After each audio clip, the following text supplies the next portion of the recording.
ان کی تاریخ پیدائش 1937 میں ہوئی. 98 میں اکتوبر 1998 میں ان کی وفات ہو گئی. اس کے بعد یہاں پر ہر سال عرس منایا جاتا ہے.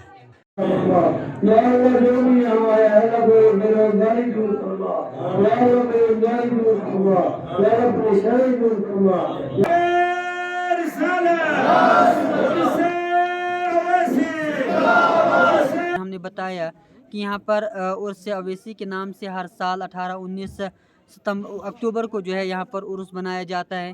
ان تمام تصویریں جو ہم نے آپ تک پہنچانے کی کوشش کی اور ان کی خدمات جو بھی انہوں نے یہاں اس علاقے کی فلاح و بہبود کے لیے کیا. حاجی صاحب کی جو خدمات ہیں، حاجی صاحب کی جو شخصیت تھی، یہ کوئی معمولی شخصیت نہیں یا یہ کوئی چھوٹی شخصیت نہیں تھی، با کرامت شخصیت تھی یہ، اور بہت بڑے بزرگ اپنے وقت کے مانے جاتے ہیں. اس میں یہ دیکھنا لازمی ہے کہ اس علاقے کے اندر اس پہاڑی ضلع کے ہوتے ہوئے ان لوگوں نے اس علاقے کے اندر رہتے ہوئے جو ہے کس طرح جو ہے علم حاصل کیا، پھر اسی علم کو آگے بڑھانے کی کاوشیں اور کوششیں جو ان کی بھرپور کوششیں جو ہے اس علاقے کے لیے تھی. انہوں نے چاہے بشکل مدارس تھا یا بشکل دیگر کچھ چیزیں جو ہے انہوں نے یہاں دین کی خدمات کے لیے وہ ہے مدرسہ اویسیہ امینیہ، اور اس خدمات کو انہوں نے یہاں انجام دیا، جو کہ دروہڑی میں ہے، مین گاؤں میں ہے مدرسہ.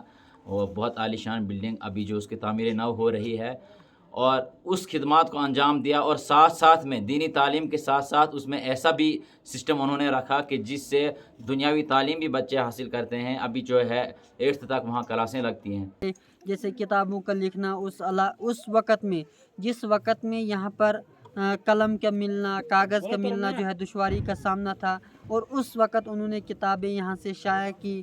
پھر علاقے سے نکل کر جو ہے پوری ریاست جموں کشمیر میں نام کمانا، ان پیر و مرشد کے ساتھ وابستہ رکھنا. کتابیں ہیں جیسے عرفان بانوان تخلیق کائنات، روشنی کا مینار، شمع ہدایت، اور بہت ساری دیگر کتب ان کی تصانیف کردہ ہیں. انہوں نے بہت ساری کتابیں بھی لکھی ہیں.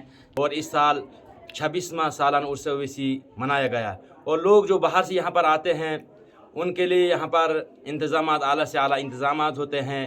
اور یہاں رات بھر یعنی شب داری ہوتی ہے، ختمات المعظمات ہوتی ہے، یعنی روحانی مجلس ہوتی ہے.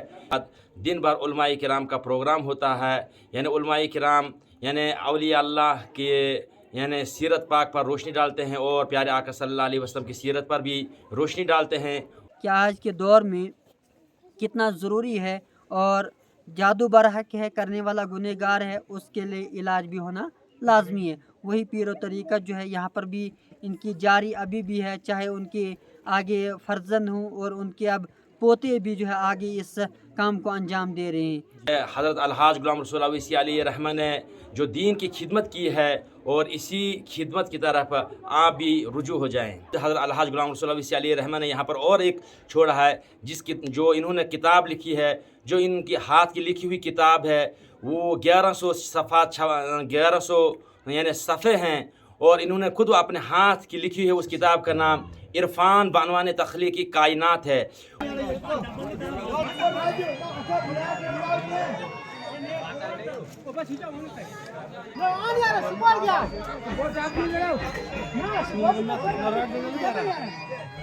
وہ اس پیر صاحب کے ان کے ساتھ جو یہ اللہ کے ولی ان کے ساتھ ان کی بیعت تھی.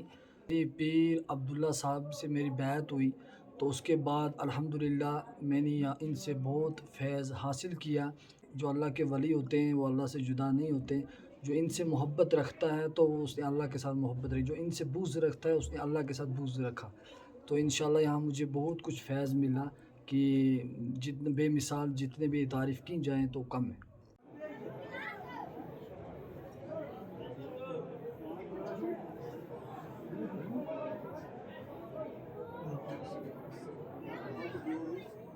ہر سال عرس منایا جاتا ہے، اور ان کے پاس ہر جگہ کے لوگ آتے تھے.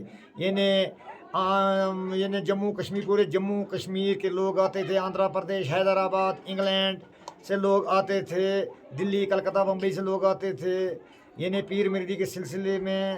اور اس وقت بھی ہر جگہ کے لوگ ہمارے پاس آتے رہتے ہیں. یہ سلسلہ اویسیہ ہمارا سلسلہ اویسیہ ہے.